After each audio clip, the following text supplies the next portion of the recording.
Blue Estate. Is it a hidden gem in the PlayStation Store? Or is it a game that should be avoided? Well, it's actually both. Blue Estate is an on-rails light gun shooter that only requires a DualShock 4, but you won't be moving your analog sticks around like crazy in this game.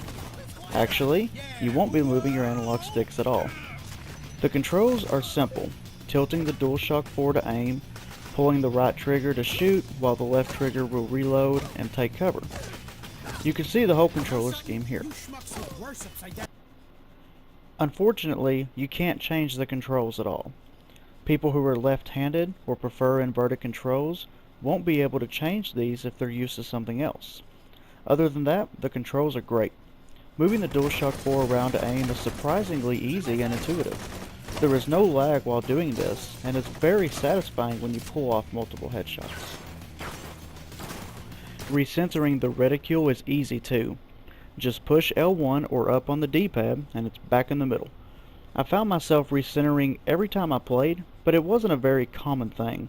I did it once every few minutes. You'll also find yourself using the touchpad a lot, swiping up and down, left and right to perform various actions like knocking back grenades, slapping people with super strength, or getting the hair out of your eyes. I don't know the specifics of the frame rate, but if it isn't 60 frames per second, then it's close to it. The game doesn't look bad at all either. Sure, it's not on the same level as a AAA title on the PS4, but the game still looks really good. I love the amount of detail on this pistol. And yes, the game runs in 1080p. The game is also really polished. I haven't seen a glitch in it. There is only one path through each level. No special locks to shoot that will open doors and give you shortcuts. But this isn't a major downside of the game because it's replaced with many moments where you will be shooting people while sliding under tables or jumping through the air sideways. It's actually a whole lot of fun. Unfortunately, the levels can seem very long and drug out at times.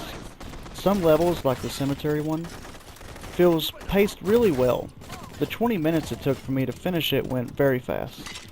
But then other levels, like the first one, felt kinda slow after the excitement of moving my controller around to shoot people wore off, even though this level only took me 20 minutes as well. The game does try to keep things fresh with cool moments that'll make you say, wow, I wish that was in every shooter, and little breaks in the action for an attempt at humor. Sometimes these quick breaks are funny and witty, but sometimes they make a very obvious and dry joke. Kind of disappointing. If you carry up to 2 guns at once, one gun will be the usual pistol with unlimited ammo, but you'll also find yourself using a shotgun, assault rifle, submachine gun, and more. These weapons all resemble real-life weapons, but they don't have any official names. They will have limited ammo, but the ammo placement in these levels was actually really good. I generally found ammo right around the time I ran out.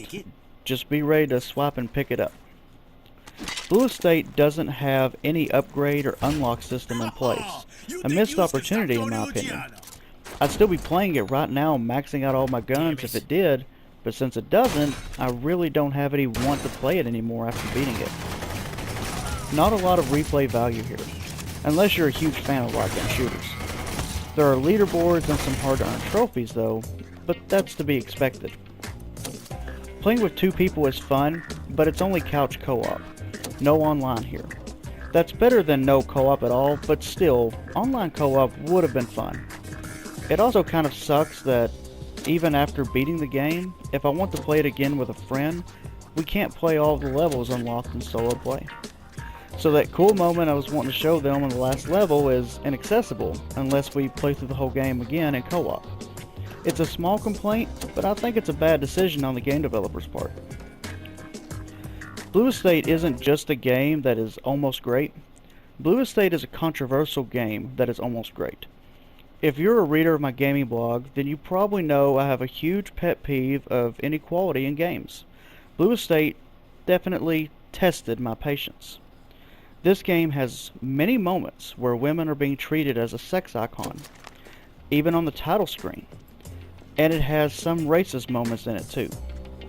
If we could choose to save a male stripper in this game, then I wouldn't say anything. So, come on Hesaw, you obviously spent a lot of time making Cherry look as good as possible. You could at least give the fans of your game a sexualized male stripper to save if they would rather do so. In the end, Blue Estate is actually a really fun game, but it is also kind of short. I've spent about 3 hours playing it, and that's beating it once, plus playing one extra level. So if you're looking to beat this game on its normal difficulty, then its Crazy Train difficulty, and maybe trophy hunt some, you're probably going to get about 8+ hours of fun out of this $20 game. There are other options on the PlayStation Store that will give you a lot more bang for your buck, but there are no other light gun shooters on the PlayStation 4. There is also a demo available if you want to check out the fun and super smooth combat of this game. I give Blue Estate a 7 out of 10. It has its moments where it feels well worth the money, but it also has its moments where it just falls shy of being a great game, which is a shame really. This is the first game I've beaten in years, which also didn't have any glitches. Well, none that I saw anyways. Thank you so much for watching, I greatly appreciate it. If you like this video, let me know by leaving a like, and subscribe if you want to see more of my uploads, which will most likely involve more game reviews, game montages, or anything I can put together. Thank you again.